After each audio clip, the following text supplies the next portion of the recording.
Hey guys, Caitlin here. I had someone ask me when I did my video showing how I store our Right Start Math materials. Somebody noticed my Logic of English in the little cubby next to it, and they asked if I could do a video showing how I organize my Logic of English stuff. So I'm gonna do that real quick for you guys and show you how I organize it and store all of our Logic of English materials. Okay, so my Logic of English stuff, if you watched my Right Start Math organization video, you've already seen my cubes. This is in our dining room / homeschool room. And I have one that's for Right Start Math. And then next to it, I have one that's for Logic of English. So that's what I'm gonna show you right now, is how I store my Logic of English stuff. So in this bin right here is, this is a book bin that I got at Dollar Tree. I have like our current stuff that we're using, which is Foundations B. So we did Foundations A the first half of kindergarten, and now we are to Foundations B. So I have my teacher manual, his workbook.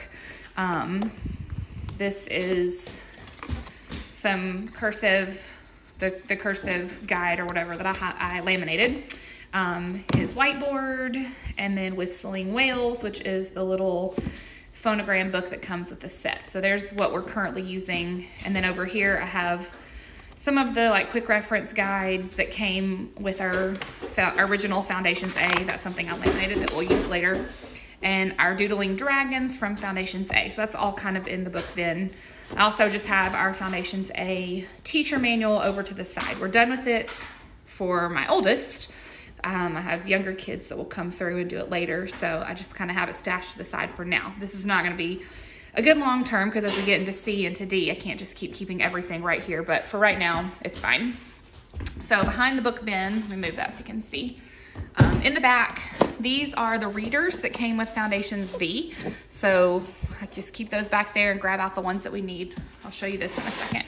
Then those are some little readers that came from a store called Ollie's. I just saw them there, and I had seen in the Logic of English group that those kind of align with Logic of English, so I bought them, and those will be good just for him to practice. They're not Logic of English brand, but because we're kind of using them together, I just stuck those in the back because they fit there nicely. Then this little bin right here, this is a little Sterilite bin that I got from Dollar Tree or something. And let's see, I'm gonna move it so we can see it. Okay, so in this bin, I have our cards. I used cardstock and just cut out these little dividers or whatever. I did not want to buy any tabs, so I just used cardstock I already had. I traced a manila folder and used that as my guide, so it was super easy to make. But I just have, okay, so the first thing is the basic phonogram cards. Behind the first card, this is the ones that we learned in A that he has already mastered. And then behind the next tab are the ones that we have not learned at all yet. And then behind the orange tab, for a while, I had the ones that we were currently learning. So I had mastered, have not learned yet, and the ones that we were currently learning. However, those are actually on my whiteboard right now. So you can see, well, can you get focus? There we go. You can see up there that over here on the left, these are the phonograms from B that we're currently learning. And so I just stick them up there with magnets so he can easily refer to them as we need them. And then once he masters those, they'll go back down in here. Okay, then I have a set of the, my stuff's not focusing. Okay, the set of our handwriting, learning the cursive letters. And behind the green, these are the ones that he has already learned.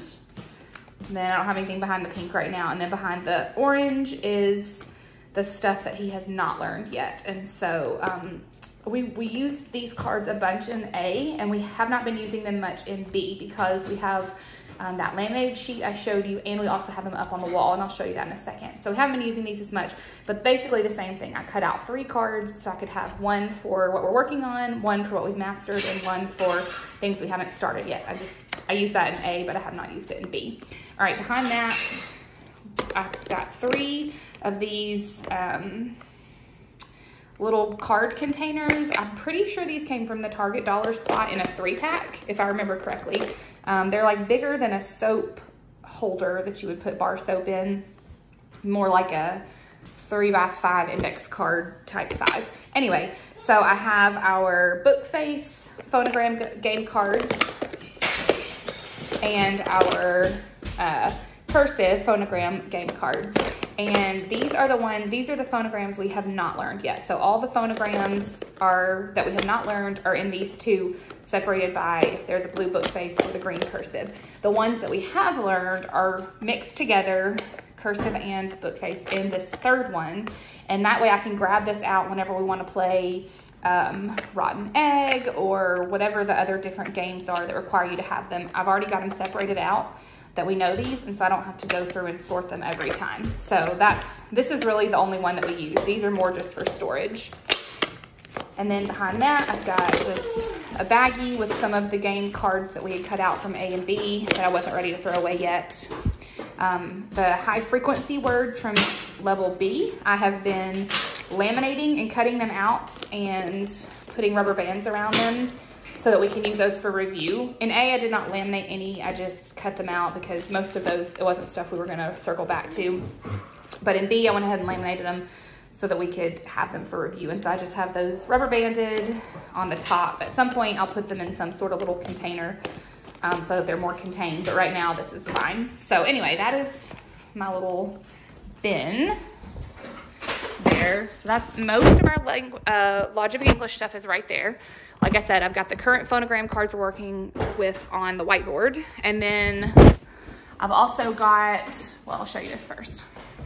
This is a cursive poster strip thing you can purchase from Logic of English that I bought and put it up on the wall so that Hudson can easily look up and check how to write a letter if he is writing something. So that was just so he wasn't having to constantly try to find his guide or anything like that. Just up there for easy access. And then this right here, this is what I did with the little phonogram tiles.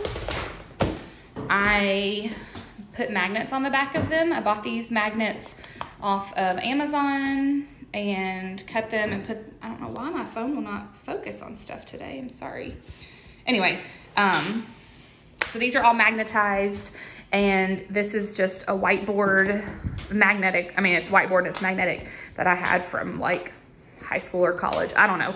But anyway, I put all the magnet tiles on here and we just store them like that. And that way, if we want to work with them, we can just get that down and I don't have to keep them in like organized in a container or anything. We actually don't use these very much, or we haven't yet. So I don't know if we'll use them more as we get further along in the program. But for right now, we haven't used them a lot. So they just kind of sit there on the shelf until we need them. So yeah, that's basically it. We've got our letters, we have our tiles, we have all the rest of the stuff. And then we have current phonograms we're working on. And that's about it.